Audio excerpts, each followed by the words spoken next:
S. Oke, rumah ibadah bang, agama Yahudi. Huruf pertamanya S. Namanya, bukan nomornya. Nah, Namanya apa kalau kalau Kristen kan gereja ya?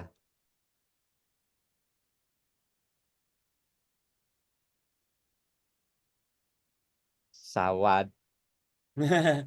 bukan. S-I. Belakangnya kayak Kak.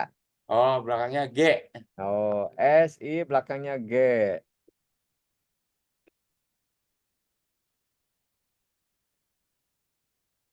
Ayo, ada yang bisa nebak nggak?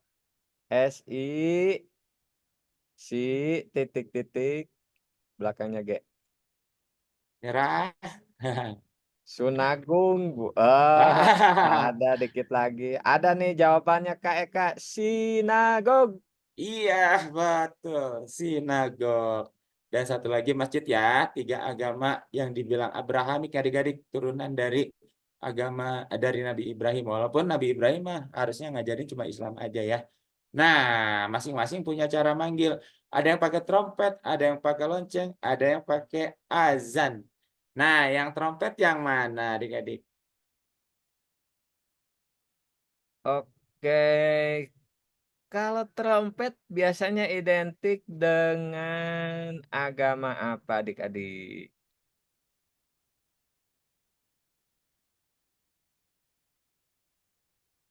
Satu dan dua nih Kak Eka.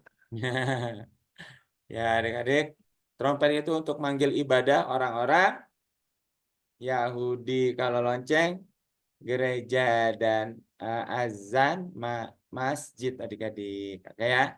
Nah, sekarang pertanyaannya, awal mula azan itu gimana sih? Ternyata dimulai dari mimpi adik-adik. Pertama nih, setelah Nabi Muhammad membangun masjid, udah jadi kan manggil orangnya bingung gimana ya? Masa kita lari-lari di jalan sambil bilang, ayo, ayo, salat, salat, salat, salat, masa kayak gitu kan? Nah, akhirnya ada seorang sahabat yang suatu malam bermimpi, namanya Abdullah bin Zaid.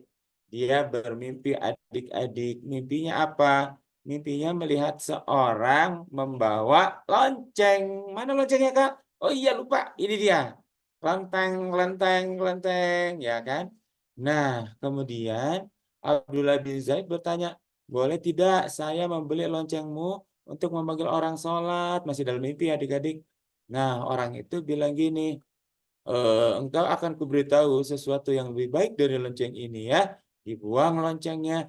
Lalu orang itu mengajarkan seruan azan. Dikasih tahu sama orang dalam mimpi itu. Allahu Akbar gitu ya caranya. Terus sampai selesai adik-adik diajarin kalimat-kalimat azan. Orang dalam mimpi ini kemungkinan adalah malaikat kali ya adik-adik ya. Tapi nggak dijelasin sih.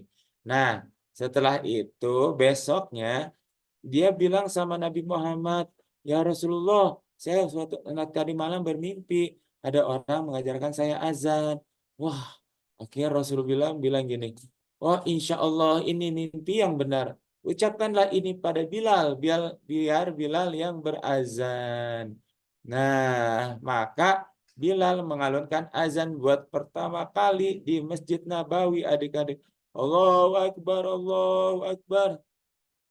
Asyhadu an la ilaha illallah. Asyhadu anna Muhammad Rasulullah. Gitu adik-adiknya terus. Tapi suaranya Bilal nyaring. Jadi bacanya Allahu Akbar, Allahu Akbar. Kayak gitu. Nah, sampai-sampai mendengar azan Umar bin Khattab berkata gini adik-adik. Wahai Rasulullah, semalam pun aku mengalami mimpi seperti Abdullah bin Zaid.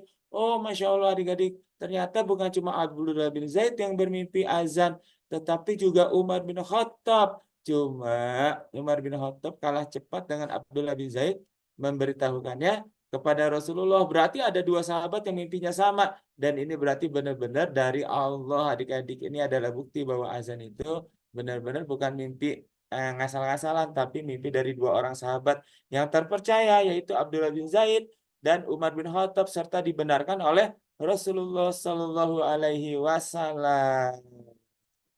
Nah, sekarang masih ingat nggak adik-adik?